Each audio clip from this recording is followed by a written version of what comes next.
Mēs tikām līdz Bjalistokai Polijā, Štelliņā ātri padzērām kafiju un dodamies pa taisnāko ceļu uz kalniem. Un mūsuprāt, tas ir cauri Ljubļinai uz Slovākijas robežas pusi. Skatieties! Magone filmu studio piedāvā Uz Zakopani, dāmas, 2. sērija. Mēs turpinājām ceļu, izvairoties no automaģistrālēm un braucām cauri maziem sakoptiem ciematiem un pilsētiņām. Kāda vieta man šķita tik pazīstama, ka nenoslinkoju, parakājos krāmu kastē un atradu vairākus gadus vecu drebelīgu video. Ir taču līdzība, vai ne?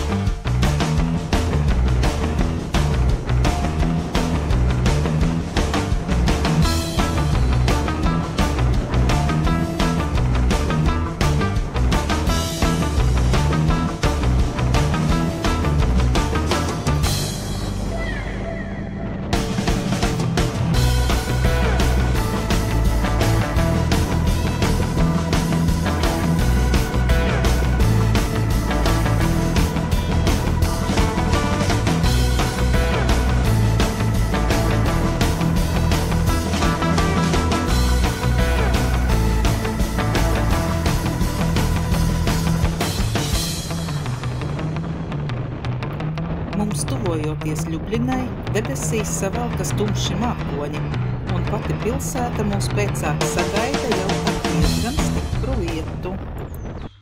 Nu ko, mūsu otrā naktsmītne? Nu ko jau nevar redzēt? Un te ir namiņš šovakar mūsu rīcībā. Tā.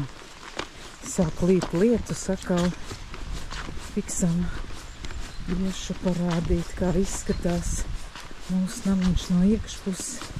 Un tad jānāk ātri apkārt motociklu, noņem to pēdējo somu. Ienākam iekšā ir spogulīts, iestrādāts vecās durvīs. Atkāpam augšā pa kāpnēm. Tas ir 40. numuriņš plašs. Te ir atkal spogulīts mūsu durvīs. Te mums ir 2 divguļamās gultas, milzīgs klubkrēsls, vēl brīvas telpas. Pažopelē tur droši vien arī metināt vairāk cilvēkus. Tad mums ir dušas telpa. Viss te ir skaisti. Izlietna duša. Tā Ingai jau ķiveri ir augšā. Tējiņa, kafīņa. Un skaists televizors. Un skaistas lampas. Un balkons. Nu lūk, esam jau iekārtojušās numuriņā. Un es laimīga izmēģinu lielo skaisto klubkrēslu, kura auduma raksts ir saskaņots ar tapetēm, un skatos lielo skaisto televizoru. Drīz jau jādodas pie miera, jo līdz Zakopānei vēl vismaz 350 kilometri, un rīt atkal braucam tālāk. Viņi pēc kaut kāda brīda aiztaisījās. Kamēr es cīnos ar elektrisko vārtu pulti, Inga riņķo ap krustojumu. Tūlīt dosimies brokastīs uz viesnīcas galveno ēku, kas atrodas uz šīs pašas ielas aptuveni kilometru tālāk. Kā jau redzējāt, mūsu atsevišķajā namiņā, kas saucas Dvorek u Kovaļa, mums bija 40. numuriņš, bet vēl citi apartamenti un arī administrācija un brokastu zāle atrodas skaistā senatnīgā muižas kompleksā, kas saucas Dvorek Jablonna. Izbaudījām no sirds un arī citiem iesakām.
Kadreiz bērnībā mamma teica, nežārgājies pie galda, ne?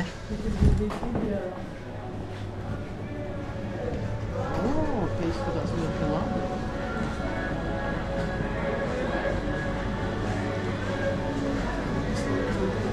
Tā mēs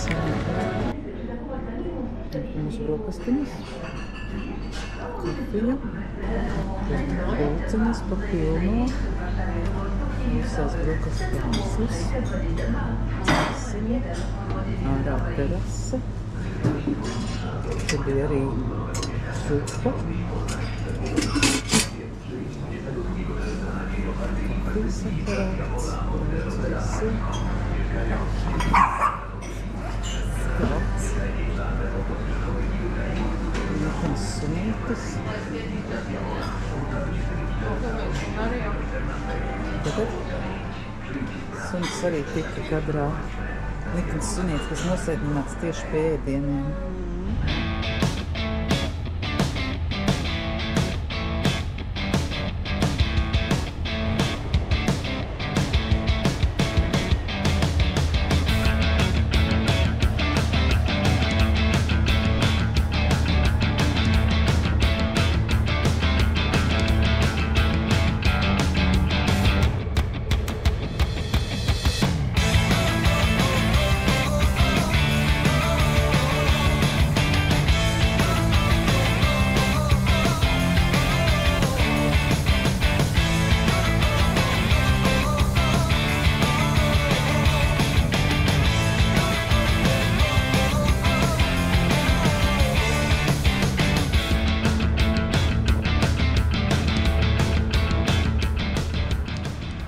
Tā, un arī, kur mums maza pauzīte ir Beskidu kalnu pilsētiņā Krosno.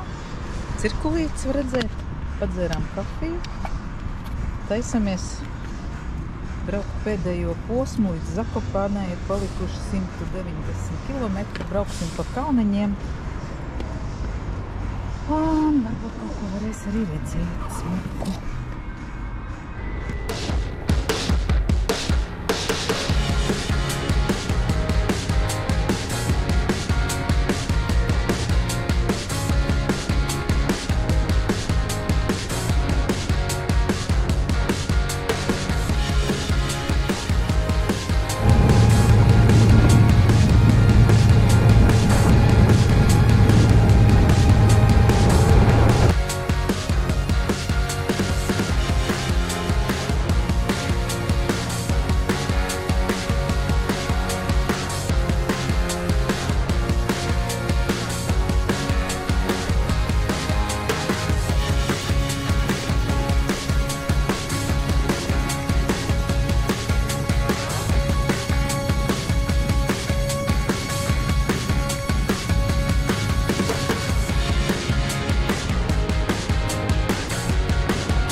Tā, te ir mūsu mocīši, vēl piekrāmēti. Ingi jau zvan kaut kam pa telefonu. Un šitā ir mūsu viesnīciņa. Mēs netiekam iekšā, gaidam, kad atsūtīs uz telefonu durvju kodu un kāda mums istabiņa. Vot tā, vot lūk. Klusā Sētiņā, Zakopānē, netālu no centra. Laika atšķirība. Sanāk, ka tā, jā, es jau, tāpēc, kad es pirmais skatījos, ka man motociklā rādīja vairāk, jau tur, es to teicu 6. Nu, emocītiem fotosesija tradicionālā dzērieniem. Nedrīkst jau slēgt, ka tu esi alkohols.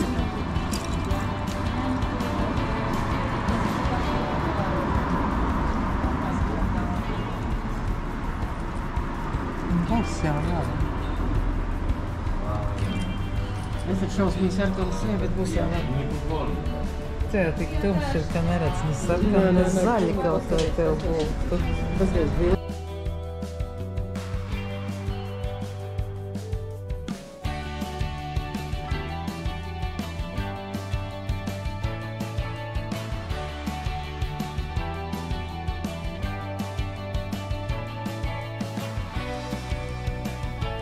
Kamēr vēl Zakopānes gājēju ieliņā izvēdinām galvu pirms atgriešanās viesnīcā, kur gatavosim gaužām vēlas vakariņas, laiks atskatīties uz pieveiktajiem kilometriem. Šo sēriju mēs sākām Bjalistokas šellā un devāmies uz Ļubļinu, bet nākamajā dienā no Ļubļinas braucām līdz Krosno un tad jau baudījām gleznainās kalnu ainavas līdz pašai Zakopānei. Un šitā izskatās atpūtas telpiņas Zakopānes viesnīcā. Šobrīd ir vakars, jau pār 11. Te ir kamīnzālīte. Tur tumsiņā ir biljardgalds. Te ir fantastiski skaista glezna.